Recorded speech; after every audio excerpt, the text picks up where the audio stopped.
pivot to the geopolitical front because another busy weekend in the Middle East with the Iranian attack on Israel response. Dr. Ariel Cohen joins us. He's a senior fellow at the Atlantic Council. Dr. Cohen, thanks so much for joining us here. How would you characterize the, the Iranian-backed attack on Israel over the weekend? How would you characterize it?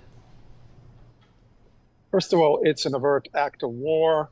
Israel was attacked with 300 missiles, ballistic missiles, cruise missiles, and drones. The systems worked very well, both in CENTCOM, U.S. Central Command, that Israel was joined several years ago. That was the right decision to integrate Israel with its Arab neighbors. And the U.S., UK, France, Saudi, Jordan, and apparently UAE all participated in shooting down the Iranian missiles. But this is just a first try by the Iranians, an unsuccessful try. The largest drone and missile attack of the 21st century. Both the Americans, the Israelis, and the Iranians, the Russians, and the Chinese are going to learn, do lessons learned from this, and probably move to program to plan bigger and worse strikes against each other. We saw many drone attacks in Ukraine. And one of the lessons learned is that massive drone attacks, the swarms of drones, as we saw, can be countered. So that's the good news. The bad news is the Iranian regime is dead set on destroying Israel.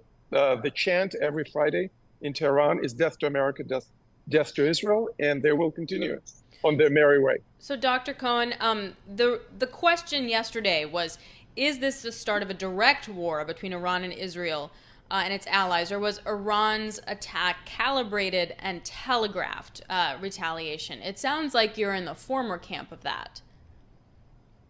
The direct war of Iran against the U.S. and Israel is going on since the days of the founder of the Islamic Republic, the Ayatollah Khomeini.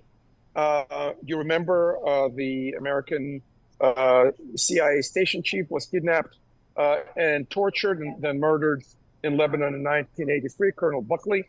And one way or another, I was covering or studying these events now for 40 years. So it's an ongoing war, but this was an escalatory operation. And this is the Middle East. Israelis, sooner or later, will have to retaliate, even as President Biden is telling them to step down and take a win.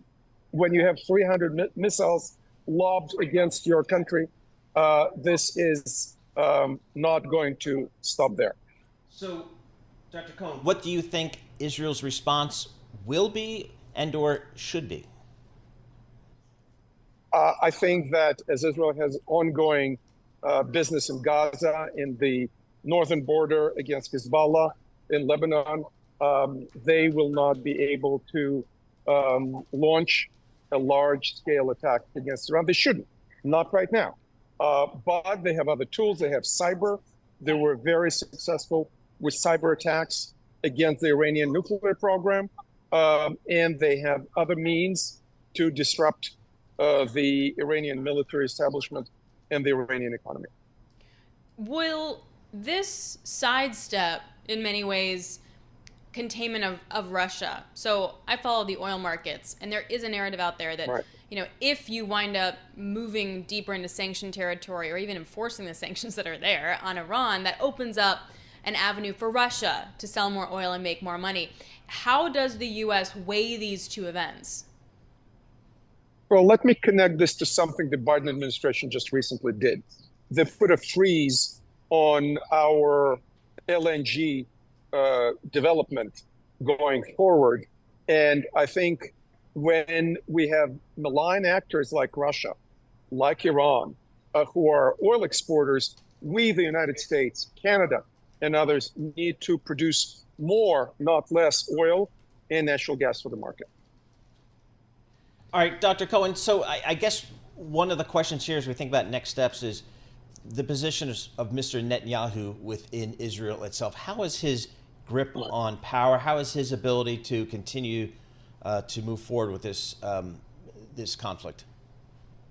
Well, I was in Israel during the attack. The morale is high, but people are sick and tired of Netanyahu. If the elections took place today, he would lose, and his credibility is shot, both because of the criminal investigation that predate the Hamas attack of October 7th, and because of the huge, unprecedented failure of the Israeli intelligence and the military on Netanyahu's watch. So he may be trying to distract the attention to move on towards the Iranian confrontation. I do not want to speculate, but I think sooner or later, Israel will do the right thing.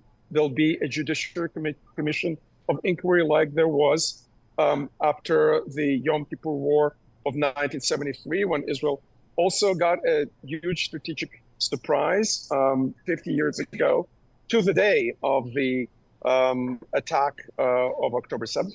And after that commission of inquiry, there will be consequences for Netanyahu, up to and including criminal proceedings. I don't want to speculate right now, but he is politically a living corpse walking.